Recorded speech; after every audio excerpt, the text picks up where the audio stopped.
As many of you know, the new Fox film Fantastic Four opened in theaters nationwide last night, and the critic reviews have been less than stellar. Rotten Tomatoes currently has the film sitting at 10%, and our own John Campea and Kristian Harloff gave the film a negative review on yesterday's Movie Talk. However, on yesterday's show, John mentioned that he had sources that claimed Fox Studios significantly altered director Josh Trank's movie just prior to and during production of the film. John, what is going on with Fantastic Four? It is crazy. Who would have ever thought we'd be talking about Fantastic Four this much? Wow. And this is just, the gasoline has just been thrown on the fire last night because, last night Josh Trank made the phenomenal mistake of taking to Twitter. And actually, I've got it here. He took to Twitter and Josh Trank tweeted this. Tweeted, a year ago, I had a fantastic, play on words, I don't know. A year ago, I had a fantastic version of this. And it would have received great reviews. You'll probably never see it. That's really tough. That was a monumentally stupid thing to do. When everybody's talking about to put out a tweet, it's like, yes, no, I'm going to not do that right now. I mean, that's when your more sensible parts of your brain need to kick in.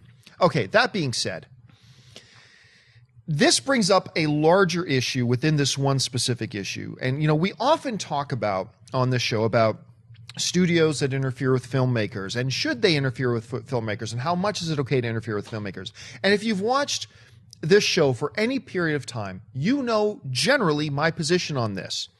A movie belongs to the studio. It doesn't belong to the director.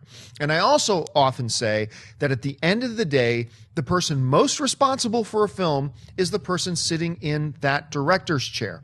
That's the thing. Like if Kristian is an interior designer, and I'm the guy who owns the house, and I'm hiring him to do some interior design, I want to sit down with them. Yeah, was that your next calling in life? I was just going to say that you should have hired somebody else.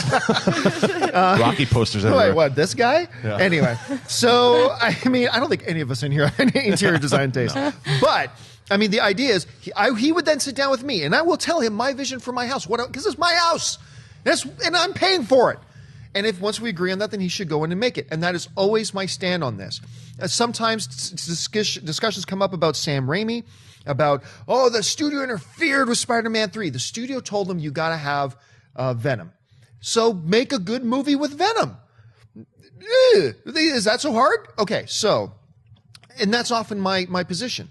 However, this seems to be one of those situations that goes above and beyond these normal tropes that we talk about studios interfering, telling a filmmaker you got to do.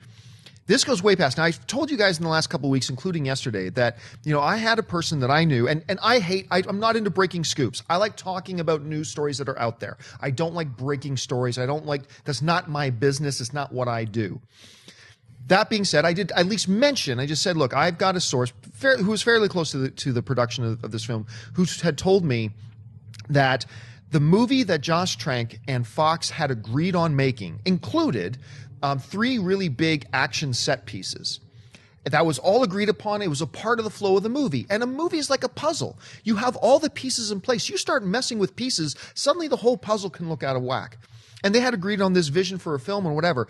And then days before production began, Fox came in and made him pull 3 main action sequences out of the film. I was also told that the ending of the film was not even Josh Trank's, and at some point, all of us have heard the rumors and read the rumors that at some point they hijacked the editing bay from him to the point where the edit of the film was done and made without him.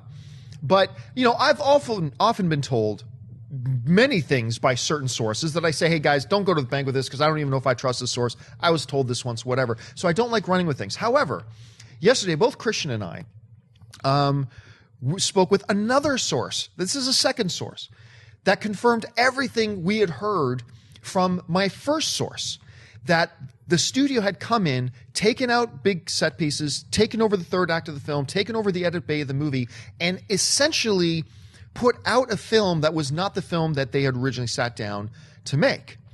Now, last night, after my robbery on the Schmodown, with some really weird rules. Anyway, I'll go into that another time. It's Jeopardy. I got one question wrong. It was 10 to, anyway, it was 9 to 7. Come on. Anyway, I made some phone calls to some friends of mine, filmmakers who have done business with Fox, and I just ran some of the facts by them that I'd been hearing. I said, does this sound consistent with your experience with the Fox? And they said, you have no idea. And then they proceeded to tell me a lot more stuff.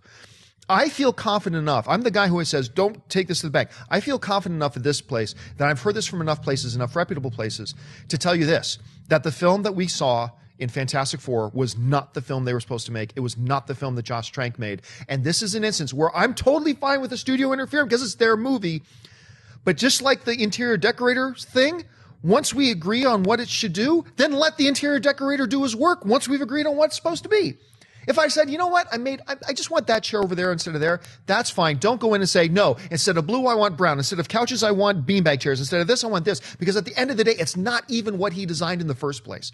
At that point, a studio is going way beyond the line and crossing a lot of creative things. Look, you agreed on a movie. You had a vision together. Now let the filmmaker do his thing once you start the wheels in motion. This is an instance where Fox way overstepped their boundaries. And I'm not about to make Fox the big villain here. Fox has done a lot of really good things and a lot of really smart things.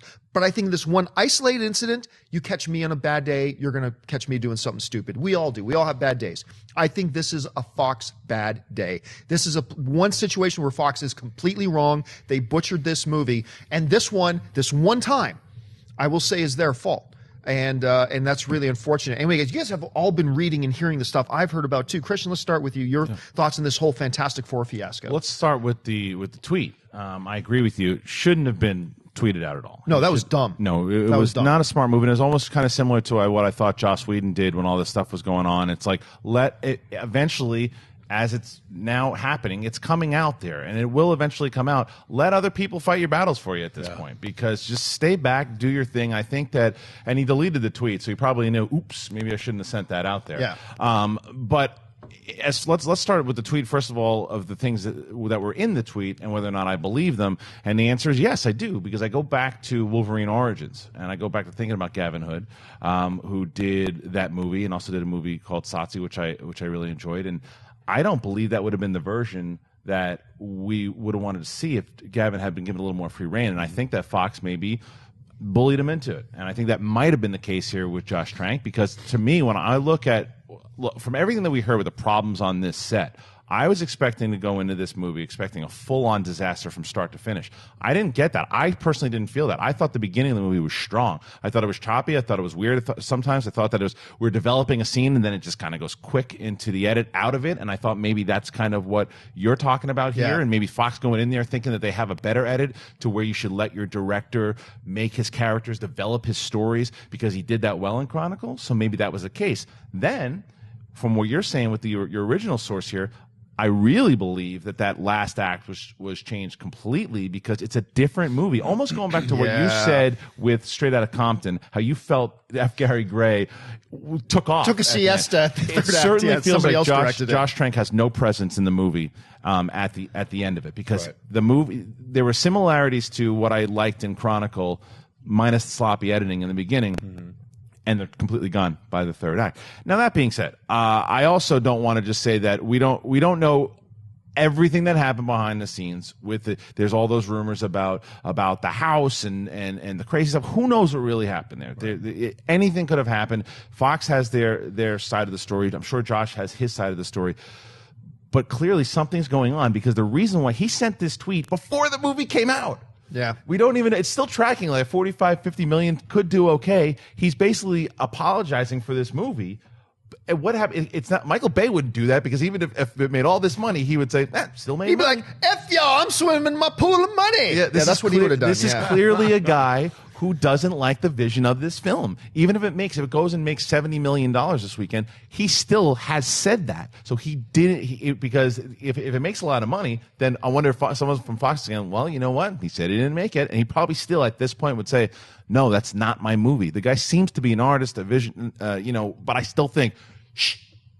Yeah, don't talk anymore. Don't speak. And the funny thing too is that the source that reached out to us yesterday, she mentioned several things too, several more things really crazy things. But however, since I don't have a secondary source, because right now we're only talking about the stuff that I have confirmed by 2 separate sources. Since the stuff she told us yesterday, I can't confirm with secondary sources. We're not even going to talk about that. But what we have in front of us is just enough. Like, this is a mess. Anyway, Schnepp, you have perspectives on this. How do you see, as a filmmaker yourself too, how do you see all this? Well, as a filmmaker, I think I saw the trancated version last night. It was definitely edited in a very horrible way, where scenes are introduced, characters are introduced, and then it goes nowhere. And I really enjoyed. Well, we'll get into the spoilers later today. Yeah, we're going to do spoilers for Fantastic Four later. I didn't today. hate the movie though. I thought it was okay. In fact, I really enjoyed the first hour of it. And already having read a lot of other people's reviews, I was like, wow, everyone is slamming this film. So I went in with very much lowered expectations and found myself pleasantly surprised at not only the direction, but the storyline. And also, being a Lee Kirby fan, not as much of an Ultimates fan, I didn't mind the younger version of the Fantastic Four and the way they were doing stuff. The minute Doom gets introduced, the movie just becomes something like Trank got on a plane, went somewhere, another weird creature came and got involved in making it, and it's horrible. It really is. It's like a completely different movie. The last 10 minutes are laughable, and a completely different film. So we'll get into really spoilers later, but I myself have 3 different sources. 2 from the special effects industry, all also backing up everything that your guys' person said. It's a kind of one of those situations that is a nightmare that a lot of people, especially creatives, get involved in. Now, I made a film about a film that never even got made. It got to the point of almost getting made, and that's with giant, high-powered people, a mega producer, a mega director, several really mega stars, Nick Cage. I mean, really well-known writers. I mean, it was like. And it's funny, I was watching the Fantastic Four film, and you see certain people's names in the credits. You're like, oh, they worked on Superman Lives, because they work in this industry. They've worked on every film since then and before then and even now. And it's one of those things where when you're making a film with a giant studio and $120 million is on the table, that's a lot. It's much different than when you have a $5 million or a $10 million or even a $15 million, let's even say a $30 million film. You're talking 120 plus P&R, advertising, all this. I mean, lots at stake. Yeah, so there's a lot of money riding on not just the opening weekend, but worldwide. And how many legs is it going to have per week? What is it going to do on home video, VOD? So there's a lot of money that people are wanting to get back on something. That's when I agree with you. If you hire someone and you're like, hey, this person has a vision to take this property that a lot of people, even those other 2 Fantastic Four movies made some money, they were critically derided and not looked at fondly. So let's go with it in a different direction. Let's hire this other person who's going to put a different spin on it, put a different perspective on it. Don't take it away from them halfway through the movie. Don't second guess them and play mental mind games with them throughout the entire movie. Don't take the special effects guy that you hired who won an Oscar and replace him with someone else and not tell the director himself. Or the special effects guy who's now quit and left the industry. Have a little bit of respect for the people that you hired to actually do the film. Then you might actually have a good film. You're not going to have a cobbled together nightmare mess that you have now with this Fantastic Four film, which now you have, the director himself saying, this isn't my movie. Right. And now you're like, hey, are you going to spend another $5 million to make a special director's cut? Or are you going to deny him that as well? Well, they'll probably deny it because the thing is... it's not going to happen. Well, no, because the reason why is because now at this point, even though he sent this tweet or whatever too, this is what the studio is able to do. Like, look, I worked in the studio system for a long time. Well, 3 years, I don't know how much a long time, but I still saw a lot of it to where there are scapegoats. And when you have a political system like that, especially a young director who's done one film like this, and I think that he got himself into trouble by getting himself into that house thing. Whatever happened there, he still got himself in trouble there because that's something that they can use if they wanted to. Yeah. So I think that within all of that, he's going to be the scapegoat here regardless. So I think that that's why, like you said, if more sources are coming out and more people who worked with him on the set, if they can verify that this is indeed the case, then hopefully it does come out. Yeah, but let me just say this too. More sources are going to come out. Yeah. And it's not going to look good for those Fox people who screwed this whole thing up. That's all I could say about it. It's one of those things where people can look fondly back at X-Men Last Stand and be like, oh, that's a mistake. Or X-Men Origins. Or, hey, I saw what happened there. This is like the big granddaddy of the mistakes of what Fox executives can do. And you got to look at it like X-Men Days of Future Past. They did a good job. They let Bryan Singer and Simon Kinberg do what they needed to do. That's that's the prime example there, is because Bryan Singer had a couple under his belt, did get himself in trouble, but after they started shooting everything too. Right. But then there's other, even with Matthew Vaughn, who you look at Kingsman, First or even Class, Kingsman and stuff, Kingsman. but Matthew Vaughn had Bryan Singer's backing. Josh Trank really went in there, one movie, same thing as Gavin Hood, went in there, one movie, we can push you around a little bit, kid, and until if he would have hit it there, if he would have hit another movie big and then done Fantastic Four, then he probably would have had a little more clout. I can only say the last thing about like how mind-boggling some of the decisions of what to replace and what to replace it with, or what to take away and what to bring back, or how to make the ending work, as far as like cuckoo people who probably never read a comic book in their life think. It's mind-boggling. If you see the Fantastic Four, it's worth seeing. Just to actually see how much of a movie changes, like the last 20 minutes, you're like, what am I watching? You know, what is this? So we'll get into it with spoilers, but yeah, it's pretty crazy. And I want to reemphasize this. We mentioned this at the beginning, but I think I really do want to reemphasize this. I don't think any of us at the table are saying it's not the studio's job just to say, to let filmmakers come to them and have the filmmaker say, I have a vision for a movie, and then it's the studio's job. Okay, fine, and just cut them a $200 million check. No, it's got to be it's got to be the studio's movie. It's their movie they're paying for. I get it.